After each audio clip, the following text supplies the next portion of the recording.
La lectura de la palabra en esta mañana se encuentra en el libro de Jonás, en el Antiguo Testamento. Jonás.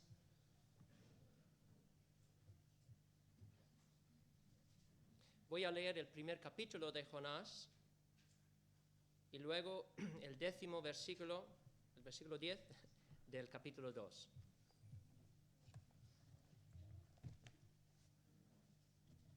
Aquí vemos un hombre que no estaba a favor de que en la tierra hubiera conocimiento de la gloria del Señor, un hombre que se oponía. La palabra del Señor. Vino palabra de Jehová a Jonás, hijo de Amitai, diciendo: levántate y ve a Nínive, aquella gran ciudad, y pregona contra ella, porque ha subido su maldad delante de mí. Y Jonás se levantó para huir de la presencia de Jehová a Tarsis, y descendió a Jope, y halló una nave que partía para Tarsis, y pagando su pasaje entró en ella para irse con ellos a Tarsis, lejos de la presencia de Jehová. Pero Jehová hizo levantar un gran viento en el mar, y hubo en el mar una tempestad tan grande que se pensó que se partiría la nave. Y los marineros tuvieron miedo, y cada uno clamaba a su Dios, y echaron al mar los enseres que había en la nave para descargarla de ellos. Pero Jonás había bajado al interior de la nave y se había echado a dormir. Y el patrón de la nave se le acercó y le dijo: ¿qué tienes, dormilón? Levántate y clama a tu Dios. Quizá Él tendrá compasión de nosotros y no perecemos. Y dijeron cada uno a su compañero: venid y echemos suertes para que sepamos por causa de quién nos ha venido este mal. Y echaron suertes, y la suerte cayó sobre Jonás. Entonces le dijeron ellos: decláranos ahora por qué nos ha venido este mal. ¿Qué oficio tienes y de dónde vienes? ¿Cuál es tu tierra y de qué pueblo eres? Y él les respondió: soy hebreo y temo a Jehová, Dios de los cielos, que hizo el mar y la tierra. Y aquellos hombres temieron sobremanera y dijeron: ¿por qué has hecho esto? Porque ellos sabían que huía de la presencia de Jehová, pues él se lo había declarado. Y le dijeron: ¿qué haremos contigo para que el mar se nos aquiete? Porque el mar se iba embraveciendo más y más. Él les respondió: tomadme y echadme al mar, y el mar se os aquietará, porque yo sé que por mi causa ha venido esta gran tempestad sobre vosotros. Y aquellos hombres trabajaron para hacer volver la nave a tierra, mas no pudieron, porque el mar se iba embraveciendo más y más contra ellos. Entonces clamaron a Jehová y dijeron: te rogamos ahora, Jehová, que no perezcamos nosotros por la vida de este hombre, ni pongas sobre nosotros la sangre inocente, porque tú, Jehová, has hecho como has querido. Y tomaron a Jonás y lo echaron al mar, y el mar se aquietó de su furor. Y temieron aquellos hombres a Jehová con gran temor, y ofrecieron sacrificio a Jehová e hicieron votos. Pero Jehová tenía preparado un gran pez que tragase a Jonás. Y estuvo Jonás en el vientre del pez 3 días y 3 noches. Y ahora el versículo 10 del siguiente capítulo. Y mandó Jehová al pez, y vomitó a Jonás en tierra. Que el Señor bendiga esta lectura de su palabra. Vamos ahora a cantar otro cántico antes de la predicación, que es el cántico 396.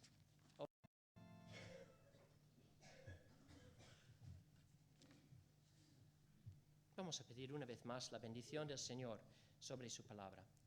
Señor, gracias te damos por tu palabra preciosa, y Señor, gracias que en esa palabra vemos en toda página al Señor Jesucristo. Señor, es una maravilla este libro escrito durante tantos siglos, y sin embargo vemos tu mano dirigiendo todo el proceso de que este libro fue formado. Señor, gracias que tú nos has revelado tu voluntad y tu verdad.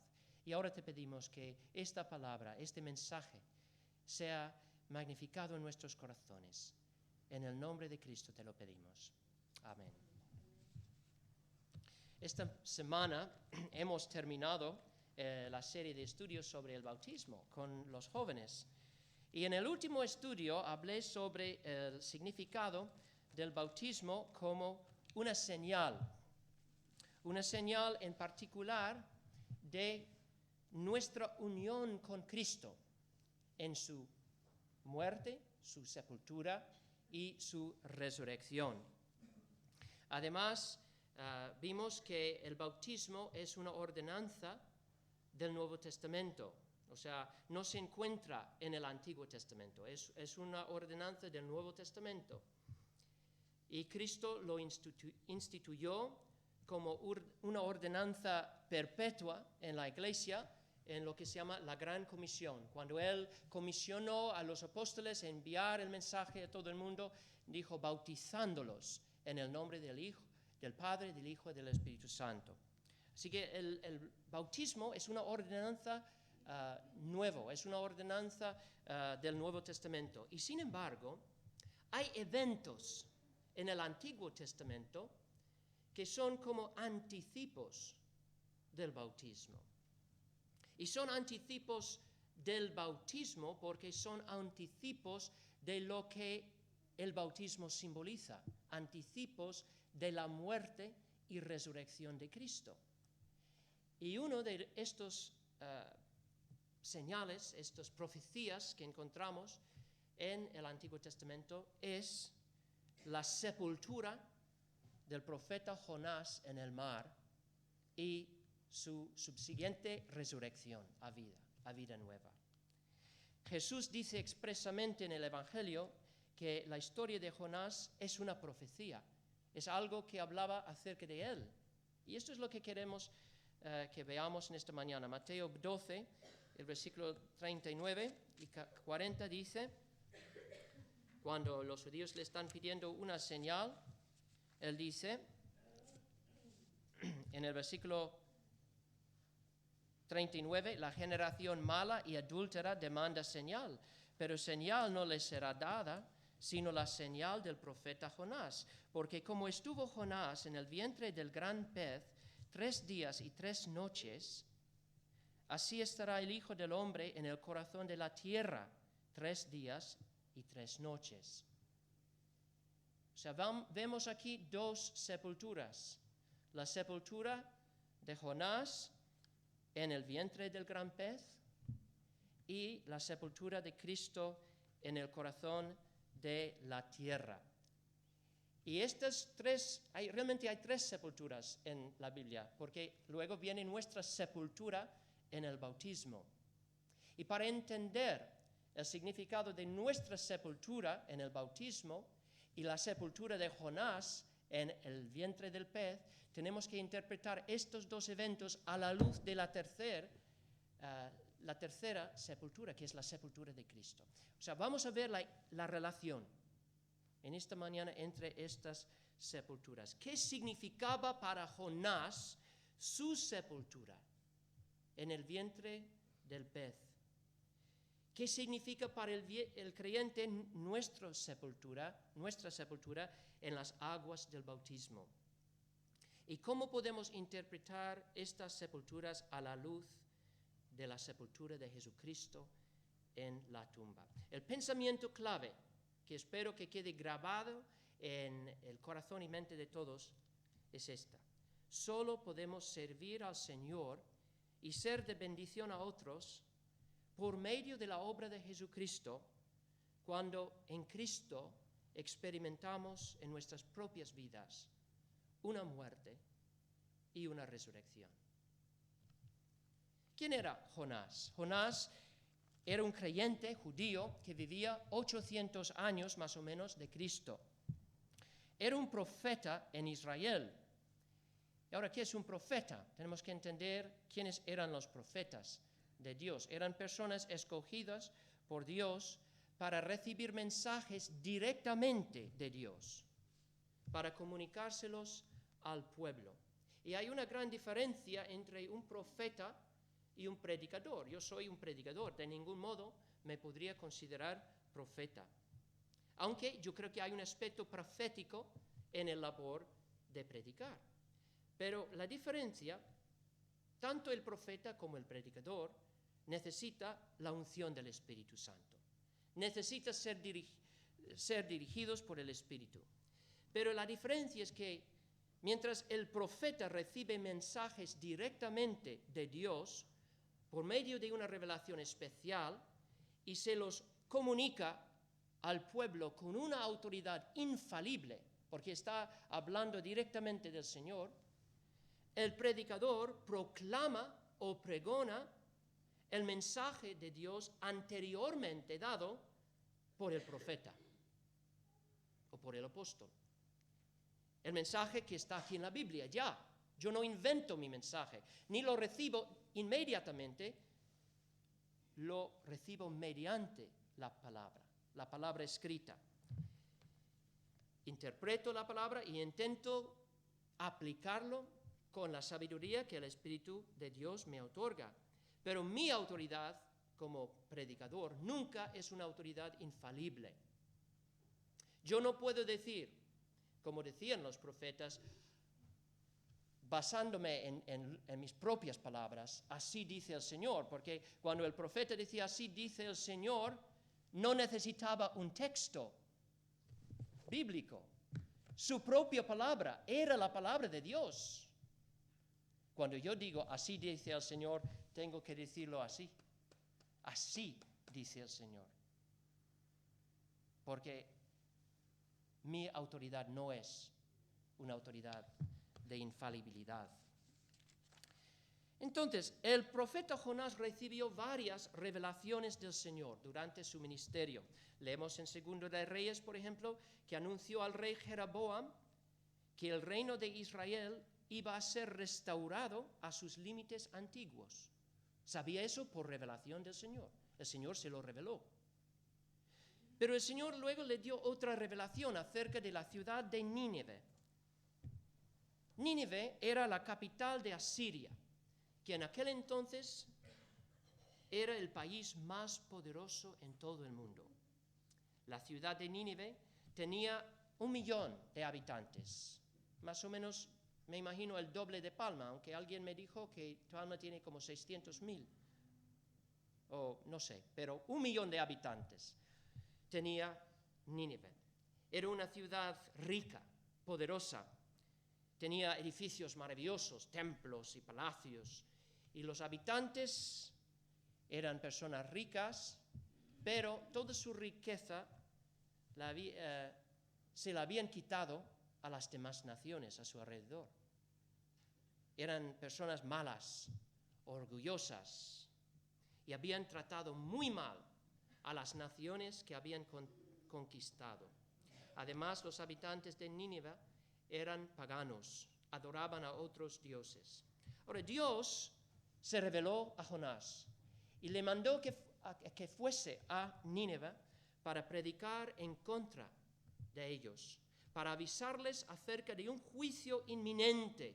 Dios estaba a punto de juzgar la ciudad con un gran juicio. Pero más tarde vamos a ver que el propósito de Dios en enviar a Jonás a Nínive era un propósito misericordioso. No quería juzgar a Nínive, porque Dios es un Dios lleno de bondad y de misericordia. La Biblia dice que el juicio es una obra extraña de Él. No se deleita en juzgar al pecador por sus pecados, sino se deleita en que el pecador llegue al arrepentimiento. Se deleita en derramar sobre el pecador arrepentido misericordia, compasión. Este es nuestro Dios. Y sin embargo, cuando las personas se endurecen en el pecado, cuando siguen en sus rebeliones, Dios les avisa que es también un Dios justo. Castigará al pecador que no se arrepienta. ¿Cuál fue la respuesta de Jonás al llamamiento del Señor? Jonás no quiso ir. No quiso ir, de hecho se levantó y huyó. Dio la vuelta y fue en sentido contrario.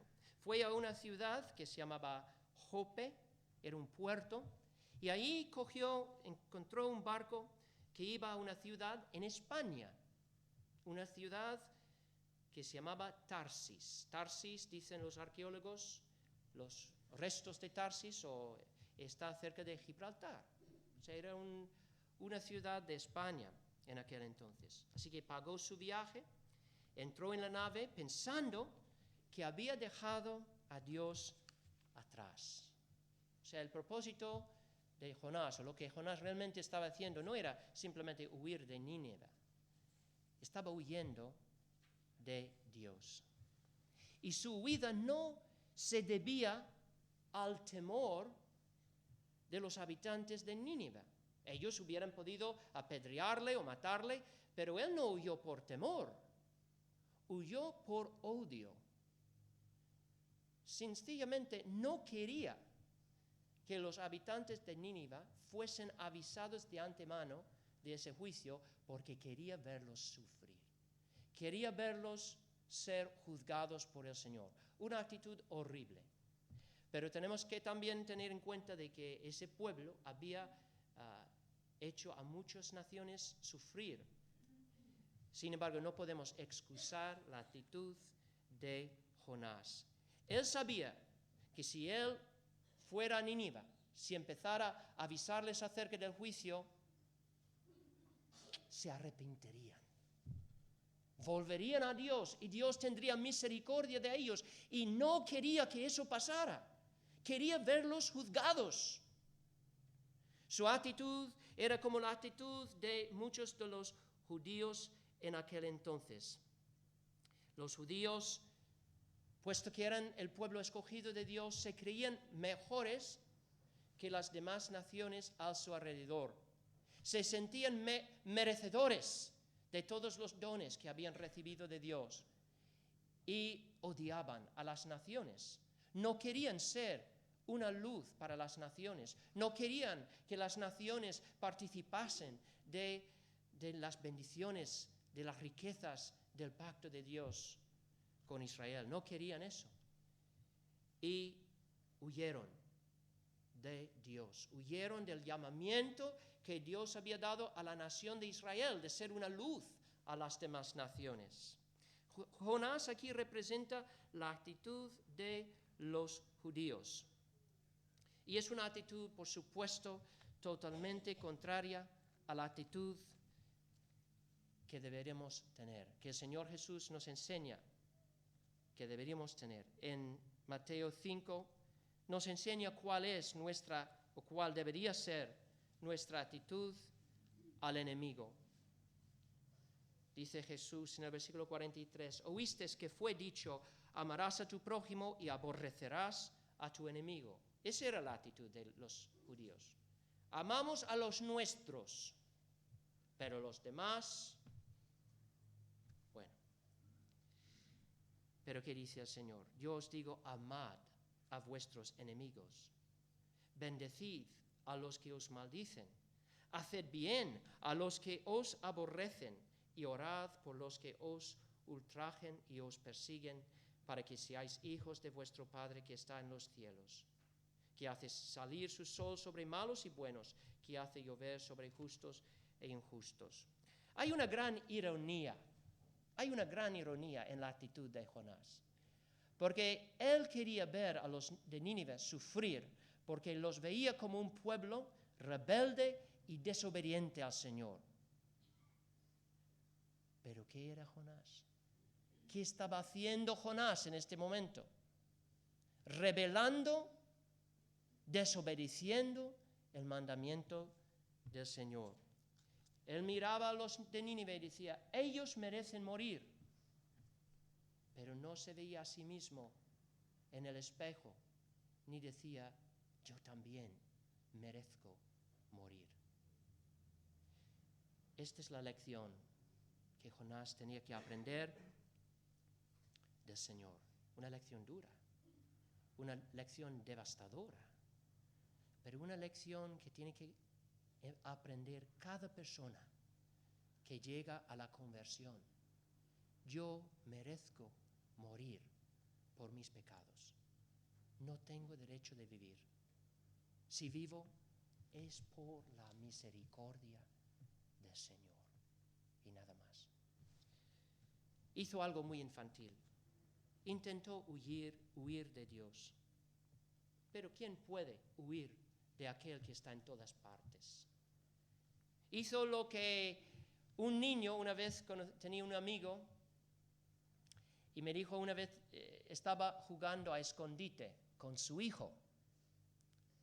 Entonces le dijo a su hijo, pues vete, escóndete y yo te buscaré. Y tapó sus ojos el padre y contó a 10.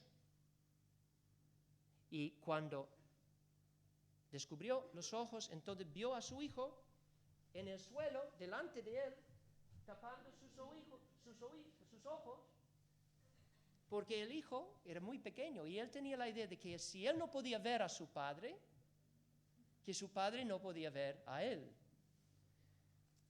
Pues, en un sentido, esta es la actitud infantil de Jonás. Él piensa que si yo me pierdo a mí mismo, si yo encuentro una nave, si me meto en el interior de la nave, Dios no me va a encontrar ahí. Puedo huir de su presencia. Y es realmente asombroso ver que hoy en día lo mismo hacen mucha gente. Piensan que si se pierden en sus diversiones, en su trabajo, en su dinero, en sus pasatiempos, si se pierden en el alcohol o las drogas, en los estudios, en las relaciones amorosas, y si se olvidan de Dios, Dios se olvidará de ellos. Dios no les va a poder encontrar. Son como este niño. Pero Jonás no solo se metió en el interior de la nave, también se echó a dormir allí.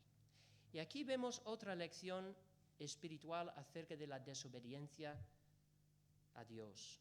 Cuando desobedecemos al Señor, nuestra desobediencia no solamente nos ciega a la presencia de Dios, pero nos duerme espiritualmente.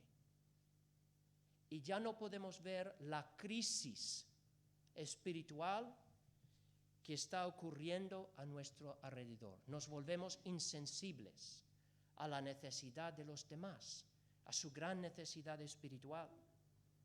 Nos volvemos inconscientes y nos da igual lo que está pasando en el mundo. ¿Qué crisis estaba pasando a su alrededor mientras Jonás dormía en el interior del barco? Dios hizo levantar un viento recio y poquito a poco el cielo azul se oscureció, se llenó con nubarrones. Las olas se levantaban, echaban al barco y Dios desencadenó una tempestad terrible sobre la nave. Los marineros tenían miedo de que fueran a anegarse. Entonces empezaron a echar por la borda a los bultos y empezaron a clamar a sus dioses.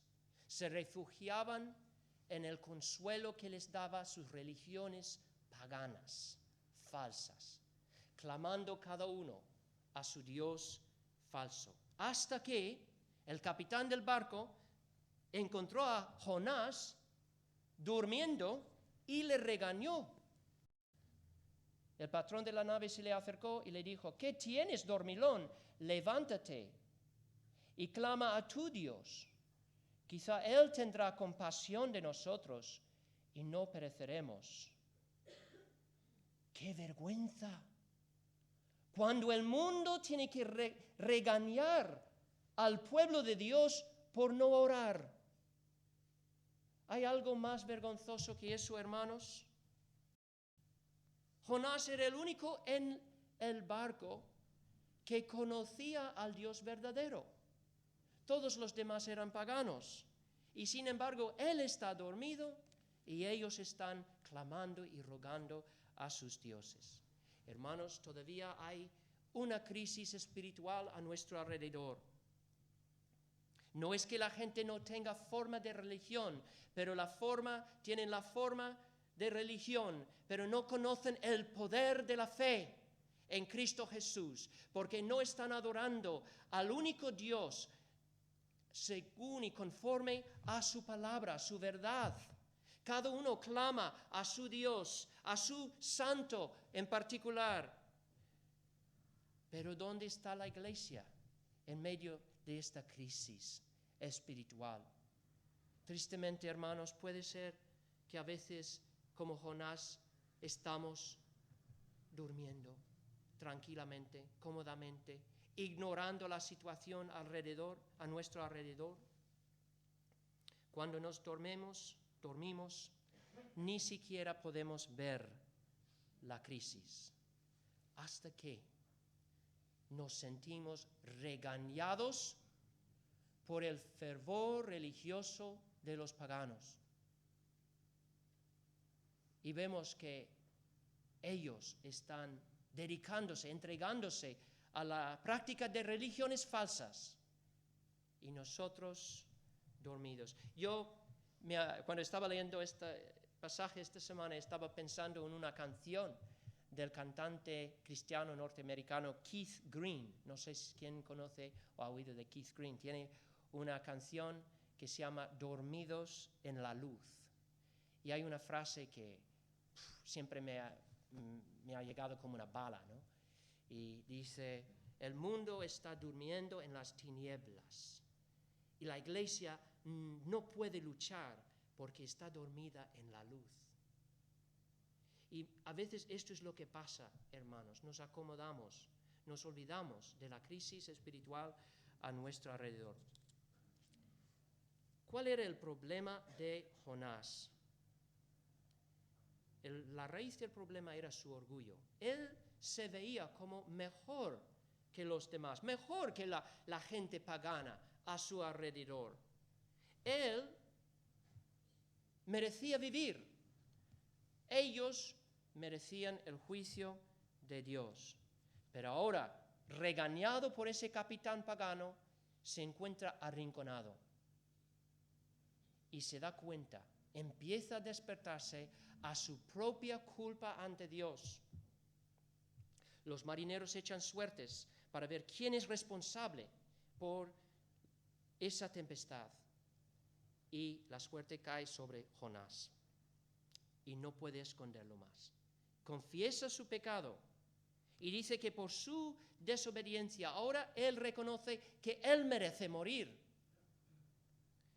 Su desobediencia ha puesto en peligro la vida de mucha gente, la vida de los marineros, la vida de los de Nínive. Y ahora él está descubriendo la verdad que Dios también enseñó al profeta Ezequiel, cuando le dijo: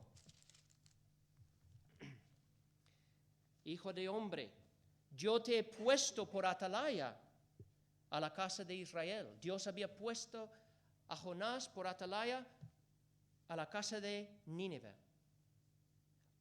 Oirás pues tú la palabra de mi boca y los amonestarás de mi parte. Cuando yo dijere al impío, de cierto morirás, y tú no le amonestares ni hablares, para que el impío sea apercibido de su mal camino, a fin de que viva, el impío morirá por su maldad, pero su sangre demandaré de tu mano. Pero si tú amonestares al impío y él no se convierte de su impiedad y de su mal camino, él morirá por su maldad, pero tú habrás librado tu alma. Jonás se dio cuenta de una cosa, que no había librado su alma. Estaba bajo el juicio de Dios en ese momento. Se dio cuenta de que merecía morir. Y vemos la sinceridad de su arrepentimiento en el versículo 12, porque él dice a los marineros: tomadme y echadme al mar, y el mar se os aquietará, porque yo sé que por mi causa ha venido esta gran tempestad sobre vosotros. Aquí no vemos a Jonás huyendo, ni luchando más contra el Señor. Le vemos entregándose en manos de Dios, entregándose y sometiéndose al justo juicio de Dios. Los marineros son gente más honrada que él. No quieren tirarle por la borda. En el versículo 13 vemos que trabajaron para hacer volver la nave a tierra, mas no pudieron.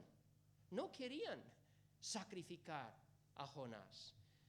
Pero al final se dan cuenta de que tienen que hacerlo.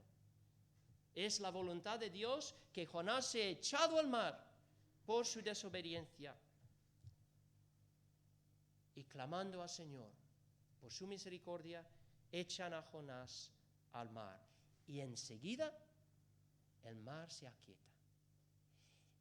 Y fijaos, hermanos, en los versículos 16, en el versículo 16, y temieron aquellos hombres a Jehová con gran temor y ofrecieron sacrificio a Jehová e hicieron votos. Empezaron a temer al Dios verdadero. Empezaron a hacer votos. Se comprometieron a ofrecerle a Él solamente sus sacrificios y no a otros dioses. Experimentaron una conversión, pero solamente como fruto de la muerte de Jonás. Porque desde su punto de vista, desde su perspectiva, Jonás había muerto. Y solamente cuando murió, empezó a ser una bendición a la gente a su alrededor. Aquí aprendemos una gran verdad, hermanos. Mientras vivimos a nuestro propio yo, a mi sabiduría, a mi voluntad, a mis méritos, estoy muerto para Dios. Dios no me puede usar para ser una bendición. No puedo ser un siervo útil en sus manos, pero cuando yo muero a mí mismo,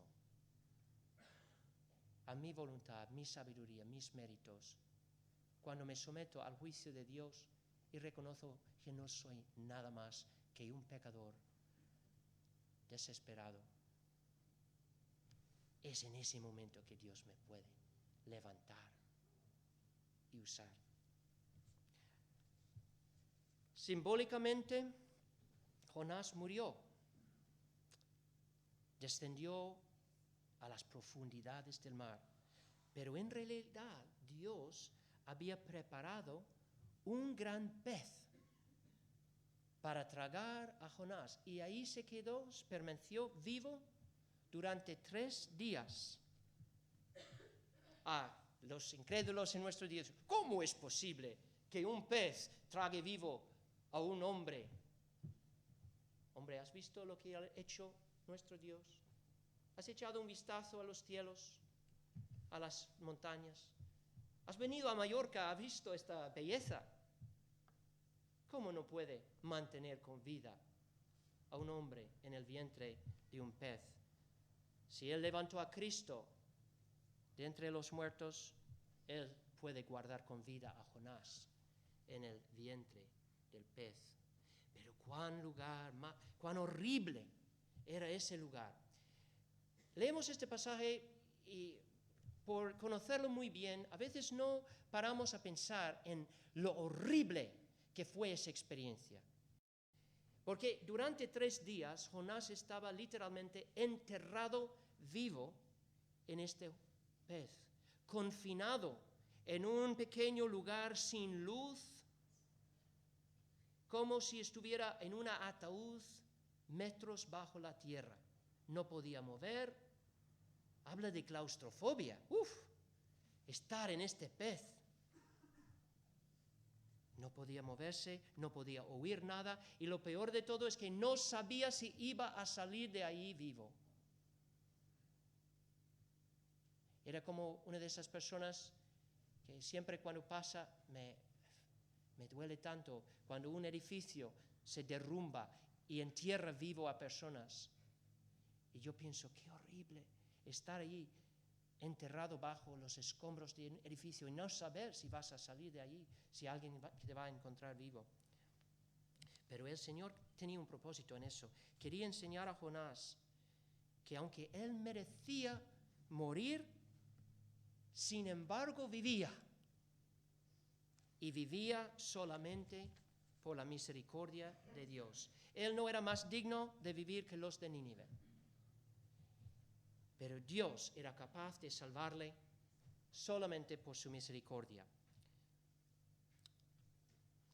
Y ya que Jonás estaba envuelto en ese pez, pasó una experiencia interesante. Pasó por la muerte a la vida, encerrado en el pez. El mismo pez que le tragó, le vomitó en tierra seca. Pero durante el tiempo que estuvo en el vientre del pez, Jonás empezó a orar. Y la verdad es que llegó a perder la esperanza en un momento. Fíjate en el versículo 6. Descendí a los cimientos de los montes. La tierra echó sus cerrojos sobre mí para siempre. Una expresión de desesperación total. Ya estoy muerto. Echaron sus cerrojos sobre mí para siempre. Mas tú sacaste mi vida de la sepultura, oh Jehová Dios mío. Cuando mi alma desfallecía en mí, me acordé de Jehová. Mi oración llegó hasta ti en tu santo templo. Los que siguen vanidades ilusorias, su misericordia abandonan. Mas yo con voz de alabanza te ofreceré sacrificios. Pagaré lo que prometí. La salvación es de Jehová. Y se dio cuenta de que la salvación está enteramente en manos del Dios del universo, quien tiene misericordia del que tendrá misericordia y tiene compasión del que tendrá compasión. Y se arrojó sobre este Dios, se entregó en manos de este Dios soberano y compasivo, y el Señor le libró de la muerte. Quiero concluir este mensaje aplicando varias lecciones que vemos aquí acerca de la vida del creyente. En primer lugar, vemos una cosa muy importante. Un creyente, y un creyente verdadero, porque yo creo que Jonás era un creyente verdadero, muy imperfecto y con terribles cosas que tenían que serle quitados, pero un creyente es capaz de huir de la voluntad de Dios. Y cuando lo hace, puede portarse aún peor que los del mundo. Piensa en el rey David. Cuando el rey David cayó en pecado con mayúscula. Adulterio, asesinato, es horrible. Y era un creyente. Pero ten en cuenta una cosa, hermanos, aunque el creyente puede huir de la voluntad de Dios, nunca, si es un creyente verdadero, nunca puede escaparse de la disciplina del Señor. El Señor persigue a los suyos. El Señor no los deja en paz. Si fuéramos sin disciplina, dice la palabra, seríamos bastardos. No es mi palabra, es la palabra de Dios. Y no hijos. El hecho de que Dios no permite a su hijo Jonás a huir es la evidencia de que es hijo. Le disciplina, le castiga. Esta es la segunda lección que aprendimos aquí, que cuando desobedecemos al Señor no somos exentos de su disciplina y de su castigo. También vemos que la raíz de la desobediencia es el orgullo. Apoyarnos en nuestra propia sabiduría, apoyarnos en nuestra propia forma de pensar y no en lo que el Señor dice. Pero aprendemos una cosa más, y este es para mí lo principal de Jonás y de este pasaje. Para que seamos siervos útiles en las manos del Señor, tiene que ocurrir en la vida de cada persona esa muerte y esa resurrección. Pablo lo pone así, dice que su anhelo es ser conformado o llegar a ser semejante a Cristo en su muerte, para que la vida de Cristo se manifieste en él. Pero solamente podemos experimentar esta muerte y esta resurrección en unión con Cristo. Jonás sobrevivió a esa experiencia porque estaba en el pez, dentro del pez. El creyente pasa por la muerte y la resurrección y está en Cristo. Como Jonás, Cristo descendió a las profundidades del abismo, se colocó bajo el juicio de Dios, fue juzgado por nuestros pecados, y en el momento que fue juzgado en Calvario, todo su pueblo, todos los que iban a confiar en él, estaban en él, cuando él estaba bajo el juicio de Dios. Y cuando él salió de la tumba, librado del juicio, ¿dónde estaban los creyentes? En su Señor. Salimos de la tumba con Cristo. Salimos y fuimos librados del juicio de Dios en Cristo Jesús. Cuando Él resucitó, resucitamos en Él. Y en la conversión, lo que pasó en Calvario hace 2000 años, llega a ser una realidad en la experiencia de la persona nacida de nuevo. En ese momento del nuevo nacimiento, el viejo yo, lo que la Biblia dice el viejo hombre, la persona que yo era sin Cristo, esa persona muere y nace una nueva criatura, un nuevo hombre. La persona que soy yo ahora, de ningún modo soy perfecto, soy muy lejos de ser perfecto, pero te digo una cosa, no soy la persona que era sin Cristo en mi vida. El viejo yo, el viejo hombre ha muerto y una nueva criatura ahora vive. Pero aún en esa nueva criatura, hermanos, queda el pecado. O sea, hay una muerte una vez por todas en la conversión. El antiguo Martín murió cuando nació de nuevo. Pero precisamente porque murió, ahora yo soy llamado a poner a la muerte el pecado que muere en mis miembros. Dice esto Pablo en Colosenses 3, dice, habéis muerto, un hecho cumplido, habéis muerto, y vuestra vida está escondida con Cristo en Dios. Sobre la base de esa muerte decisiva, versículo 5, haced morir, pues, lo terrenal en vosotros, fornicación, impureza, pasiones desordenadas. Estaba tratando de pensar en una ilustración, y es como cuando una casa cambia de dueño. Y tú entras en una casa y antes vivía otro dueño ahí. Y tú entras en la casa y encuentras cosas del otro dueño que están todavía en la casa.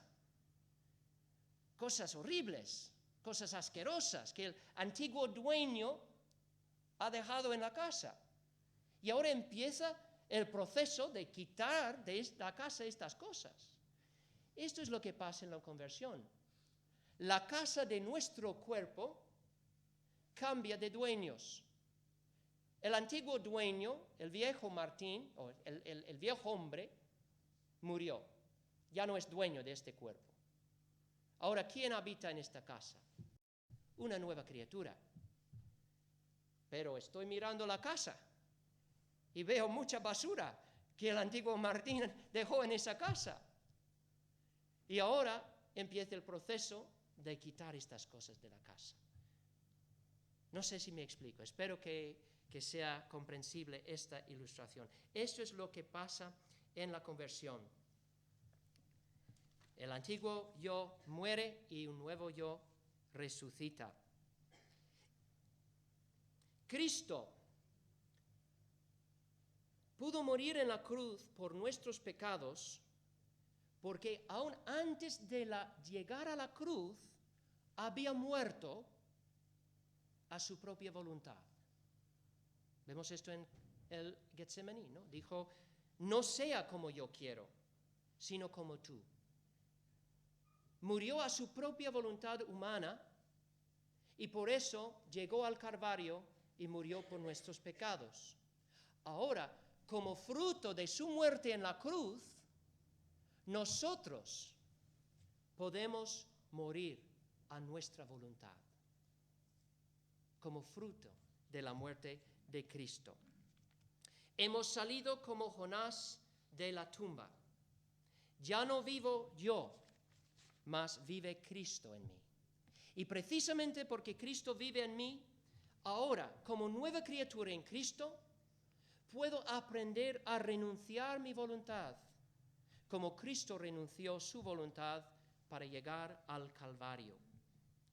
Puedo ser más y más conformado a su muerte, a fin de que su vida sea manifiesta en mí. Y solamente así puedo ser un siervo útil en las manos del Señor. Y jóvenes, eso es lo que estamos señalando cuando nos bautizamos, como creyentes.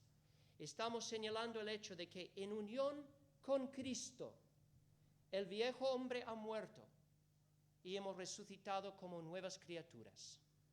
Y estamos señalando también nuestra entrega a Dios para andar en la novedad de esa vida que tenemos. C.S. Lewis, el autor inglés, tiene una ilustración preciosa para describir cómo Jesús nos enseña a morir a nosotros mismos, a renunciar nuestra voluntad. Dice, cuando un niño está aprendiendo a escribir, no sabe cómo formar las letras. Así que su maestro le viene y pone su mano sobre la mano del niño para así dirigir y guiar sus letras. Tenemos y hemos nacido de Dios. Jesucristo mora en nosotros. Él que renunció su voluntad para que nosotros pudiéramos tener vida, el renunciador de su propia voluntad vive en nosotros y pone su mano sobre nuestra manito para enseñarnos a morir a nuestro yo, a nuestra voluntad, para que su vida se pueda manifestar en nosotros. Que así sea en la vida de cada uno de nosotros, hermanos. Amén.